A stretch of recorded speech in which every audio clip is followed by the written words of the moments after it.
name is Kyle Farrell. Can you tell me some hobbies about yourself or characteristics?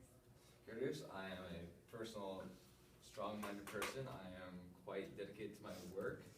I have certain codes that allow me to focus on my tasks at hand.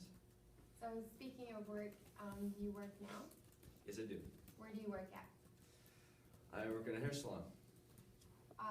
Where did you take your hair? I took my hair course here in Lethbridge at the Purely Inspired Academy of Beauty. Why did you choose that one?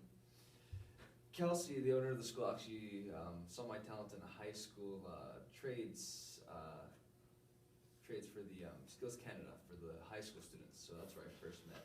So did you start taking your hairdressing while you were in high school? Yes. So, what's your favorite thing to do with hair? Like, do you have a favorite? I personally specialize in men's barbering. I prefer that over all else, but I do all around everyone else's hair. So you do perms and colors and everything Yes. else? So what's the most creative thing you've ever done with hair? Creative thing I've ever done, that would probably be the fantasy competition we did in my school. We did did a pumpkin shape with a willow tree on top of the head, which had electrical lighting in it, so it lit up as the hair was in. So do you do many things with hair? Like, have you been in many competitions and stuff? I'm not so much of a competition person. I'm more of a personal do there for the people mostly. Competitions are fun, but I personally myself prefer the being with the clientele. So what made you decide that you wanted to do hair? I guess people encouraged me to take the path that I like talented, and they took my skill and turned the talent to a art. So what salon do you work at? I work at Kellogg Salon and Spa. And do you like it there? Yes, Levi's a great boss there. I did work with him when I started in middle school, which was really fun. So do you have all your hours, like, are you apprenticing or are you a journeyman? I am a journeyman. I am done on my personal hairdressing skills. But fortunately, hairdressing is never ending because you always have to keep yourself on toes. So have you also done like straight shaves and learned like any type of aesthetics either?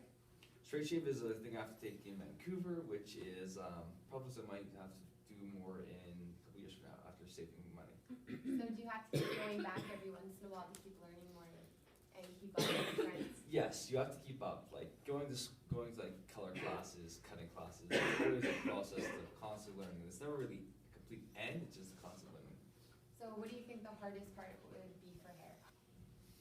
I would have to say the hardest part for hair is the proper communication to your client, keeping the conversation professional. So do you make lots of conversations with your clients? I do, and I make sure it stays professional too. And can you tell me based on professional, what you mean by that? First was like avoiding conflict, like bad rumors, bad gossip. Making sure that, talk about their family, about their lifestyle. Not focusing on just like, oh yeah, this is what you know and all, but trying to keep the client happy while they're in the chair as we're doing the hair. So also based on that, would you talk about religion and politics and different things like that? Religion and politics are definitely avoid conversations there because that can lead downhill. Always stay personal, but not with politics and everything else like that.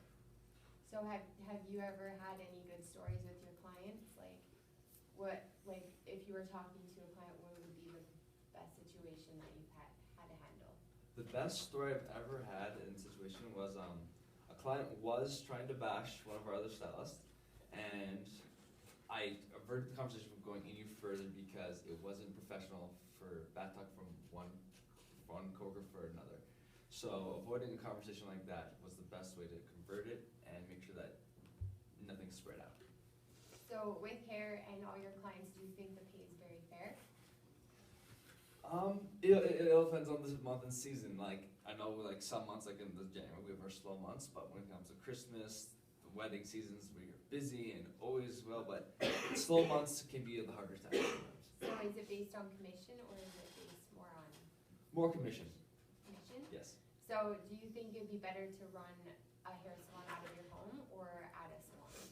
It varies on your perspective because in a business you are run by a higher boss unless you're renting a chair. If you're doing your home business, you're basically paying for your housing, your home, all actually in one spot. As for a private salon, if you're renting a chair there, you're paying so much a month to keep your chair and paying your rent. So if you're someone who wants to have less bills, Time. and